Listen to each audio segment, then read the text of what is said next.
toutes et à tous, j'ai le plaisir de vous accueillir en plein cœur du bourg d'Andrezé. On vient découvrir cette construction des années 60, plus dépendance sur le côté. Vous allez voir, c'est très spacieux. On a un espace extérieur plein soleil, à l'abri des regards. On est proche de l'ancienne usine Pindière, qui est désormais plus du tout en activité. Vous allez le voir, un volume intérieur extrêmement séduisant. On a cette petite terrasse, on a un accès au sous-sol, vous le verrez tout à l'heure. On a plus de 100 mètres carrés en sous-sol et puis un intérieur qui va déployer plus de 200 mètres carrés habitables avec en l'état, c'est-à-dire qu'on peut vraiment emménager de suite.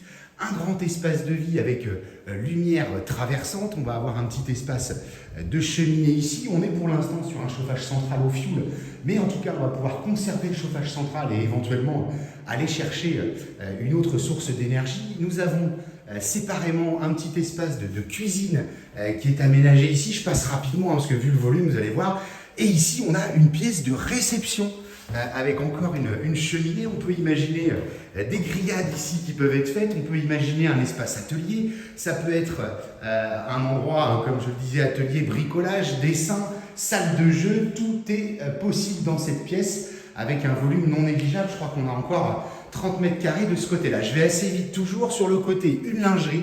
Et le tout va aller desservir ce petit garage que vous verrez en façade. J'ai peut-être manqué un petit peu de luminosité, mais ici, j'ai un portail électrique qui va nous permettre d'accéder très rapidement et de mettre un véhicule à l'abri. Voilà, donc salle de réception, séjour, salle à manger, cuisine, beaucoup de luminosité parce que toutes les ouvertures côté soleil, des murs de refend qui peuvent être abattus et au rez-de-chaussée, on va retrouver une chambre sur parquet ici avec un petit dressing dans le fond. L'escalier qui va desservir l'étage, on le verra tout à l'heure. Deuxième chambre non des moindres puisqu'on avait eu une extension à l'époque. Regardez ce volume, alors certainement la décoration à retravailler, mais des parquets bois qui sont juste superbes là aussi. Une salle d'eau, un petit coin toilette, on est raccordé au tout à l'égout. Une salle d'eau ici qui avait été retravaillée, même chose avec et baignoire et douche, donc ça nous fait deux chambres, salle de bain et toilette à ce niveau-là. Et puis à l'étage, eh bien, nous allons retrouver trois chambres supplémentaires, une deuxième salle de bain. Alors ici, c'est vraiment les années 60-70 sur la décoration, mais les volumes y sont. Salle de bain avec double vasque, on a un petit toilette sur le fond et nos trois chambres avec des placards un petit peu partout. Ici, plein soleil pour celle-ci. La décoration typiquement de l'époque, une deuxième ici avec des rangements encore de ci, de là. Et enfin, troisième chambre de ce côté-ci, avec encore des espaces de couloirs, dégagement et des choses qui peuvent être aménagées, mais pour autant, eh bien, ça nous fait de suite 5 chambres sur cette maison. Voilà, donc on va aller jeter un petit coup d'œil sur le sous-sol, puisqu'il est vraiment des plus intéressants. On s'y retrouve de suite. Nous voici donc télétransportés dans le sous-sol. Vous avez ici une pièce qui fait office de lingerie avec le fumoir ici pour faire fumer éventuellement le jambon. Une petite pièce, encore ici en annexe, on est sur des fondations en pierre.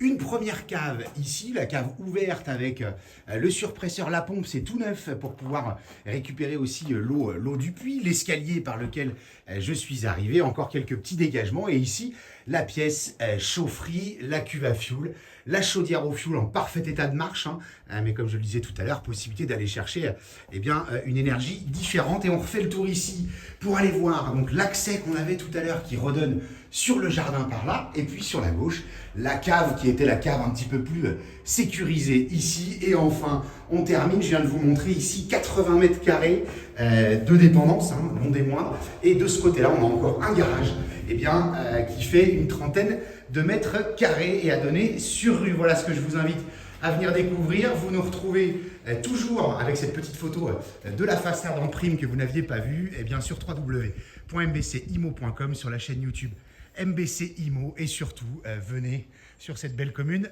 d'Andrezé. Je vous dis à très bientôt.